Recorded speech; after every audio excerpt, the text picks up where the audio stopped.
Basszus, nem hiszem el, komolyan mondom.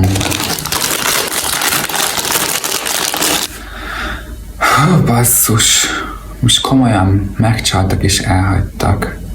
De végül is, úgyis már rossz volt ez a kapcsolat, már nem volt ebben semmi láng. Igazából jobb is, hogy így történt tulajdonképpen. Neked is ismerősek ezek az érzelmet eltávolító, elnyomó viselkedés formák.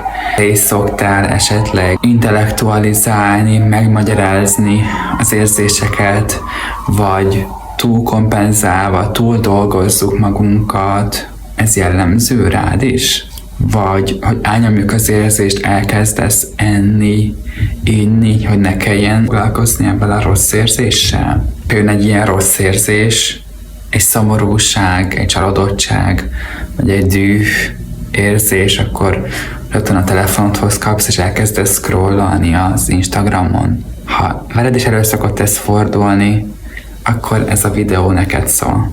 Gyakori, hogy próbáljuk a nehéz érzéseinket elnyomni, vagy túlkompenzálni, vagy figyelmen kívül hagyni, mert annyira fájdalmas lenne ezekkel a negatív érzésekkel szembesülni, illetve ezekkel maradni, hogy inkább próbálunk tőlük ilyen módon megszabadulni. Ez valamelyes egyébként egy normális emberi reakció, hogy nem szeretnénk rossz érzéseket hosszú ideig átélni, azonban ezek a vagy túlkompenzáló, vagy figyelmen kívül hagyó, vagy pedig eltávolító megküzdési módok, ezek egészségtelenek. Persze mindenki csinál ilyeneket, de sokat csináljuk ezeket, akkor válnak egészségtelennél. Hogyan alakul ki, hogy milyen megküzdést választunk?